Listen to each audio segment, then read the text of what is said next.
ओम ब्रह्म सत्यम सर्वधार। आज दास का प्रसंग पक्का साधक। तो इस प्रसंग में एक गुरुजी समझाते हैं कि ये पक्का साधक और कच्चे साधक का क्या मतलब है। तो जब ये प्रसंग आप श्रवण करेंगे तब आपको पता चलेगा कि कच्चा और पक्का साधक क्या होता है।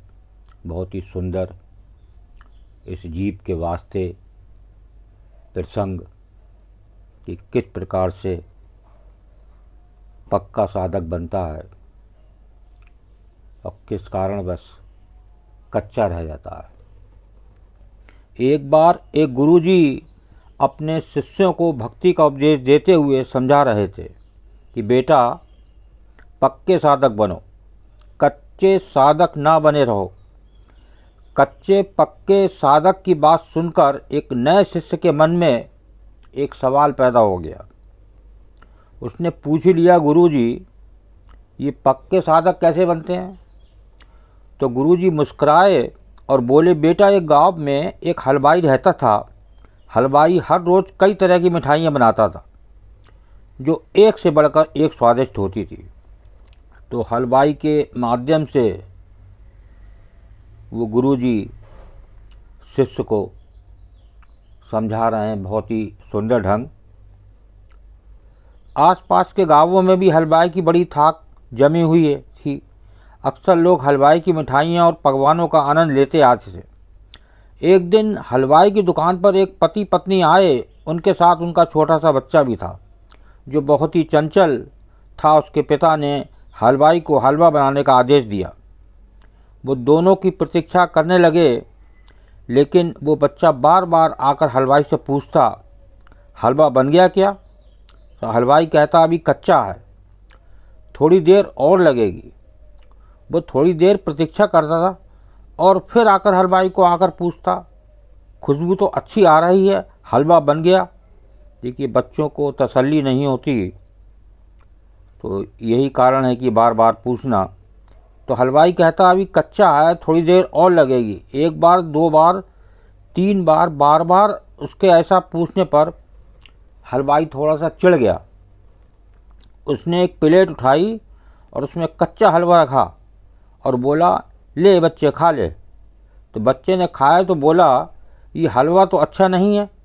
हलवाई फ़ौरन बोला, अगर अच्छा हलवा खाना है तो चुपचाप जाकर वहाँ बैठ जाओ और प्रतीक्षा करो। इस बार बच्चा चुपचाप जाकर बैठ गया।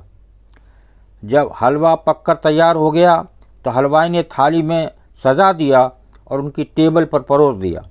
इस बार जब उस बच्चे ने हलवा खाया तो उसे बहुत स्वादिष्ट लगा। उसने हलवाई से पूछा, हलवाई काका, अभी थोड़ी देर पहले जब मैंने इसे खाया था तब तो यह बहुत ख़राब था, अब इतना स्वादिष्ट कैसे बन गया? तब हलवाई ने उसे प्रेम से समझाते हुए कहा, बच्चे, जब तू जिद कर रहा था तब ये हलवा कच्चा था और अब ये पक गया है। कच्चा हलवा खाने में अच्छा नहीं लगता। यदि फिर भी उसे खाया जाए तो पेट खराब हो सकता है, लेकिन पकने के बाद वो स्वादिष्ट और पौष्टिक हो जाता है। तो अब गुरुजी देखिए क्या कहते हैं कि अब गुरुजी अपने शिष्य से बोले, बेटा, कच्चे और पक्के साधक का फ़र्क समझ में आया कि नहीं? तो शिष्य हाथ जोड़कर बोला, गुरुजी, हलवे के कच्चे और पक्के होने की बात तो समझ में आ गई, लेकिन एक साधक के साथ ये कैसे होता है, ये बात उसकी समझ में नहीं आई। तो देखिए आगे श्रवण करते हैं। गुरुजी बोले, बेटा, साधक भी हलवाई की तरह ही है। जिस तरह हलवाई हलवे को आग की तपिश से धीरे धीरे पकाता है, उसी तरह साधक को भी स्वयं को निरंतर साधना से पकाना पड़ता है। जिस तरह हलवे में सभी आवश्यक चीज़ें डालने के बाद भी जब तक हलवा कच्चा है तो उसका स्वाद अच्छा नहीं लगता, उसी तरह एक सेवक भी चाहे कितना भी ज्ञान जुटा ले, कर्मकांड कर ले, जब तक सिमरन और भजन की अग्नि में नहीं तपता तब तक वो कच्चा ही रहता है। जिस तरह हलवे को अच्छे से पकने के लिए लगातार उसका ध्यान रखना पड़ता है, उसी तरह साधक को भी अपने मन की चौकीदारी करते रहना चाहिए। जब पकते पकते हलवे का रंग बदल जाए, उसमें से खुशबू आने लगे और उसे खाने में आनंद का अनुभव हो, तब उसे पका हुआ कहते हैं। उसी तरह जब साधना, साधक और साध्य तीनों एक हो जाए, साधक के शरीर से प्रेम की खुशबू आने लगे, तब समझना चाहिए कि साधक पक्का हो चुका है।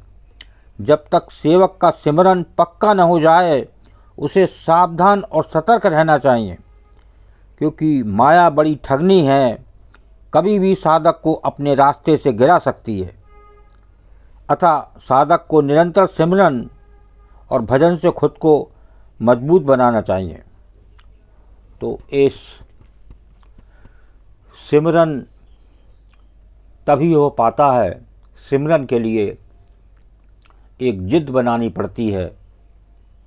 जैसे उस बच्चे की जिद हलवे की थी कि उसको अंदर से संतुष्टि नहीं हो रही थी, बेचैनी हो रही थी कि जल्दी से हलवा मिल जाए, मैं इसे खा लूँ।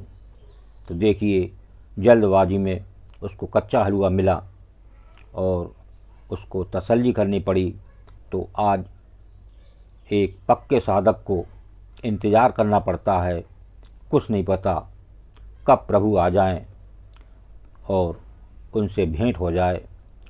तो एक जिद बनाएं सिमरन की।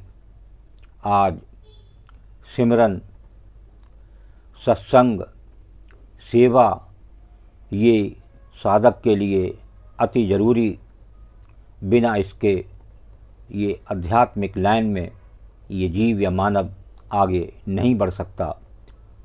तो एक जैसे बच्चे में जिद थी, ऐसी जिद हो कि ये सिमरन करना है, ज़रूर कामयाबी मिलेगी। ओम ब्रह्म सत्यम सर्वधा। दास कागड़े चैनल अच्छा लगा हो तो इसे सब्सक्राइब करें, बेल प्रेस करें, लाइक करें, शेयर करें, ज़्यादा से ज़्यादा शेयर करें प्रेमी, ताकि इसका आनंद और लोग भी ले सकें। ओम ब्रह्म सत्यम सर्वधा।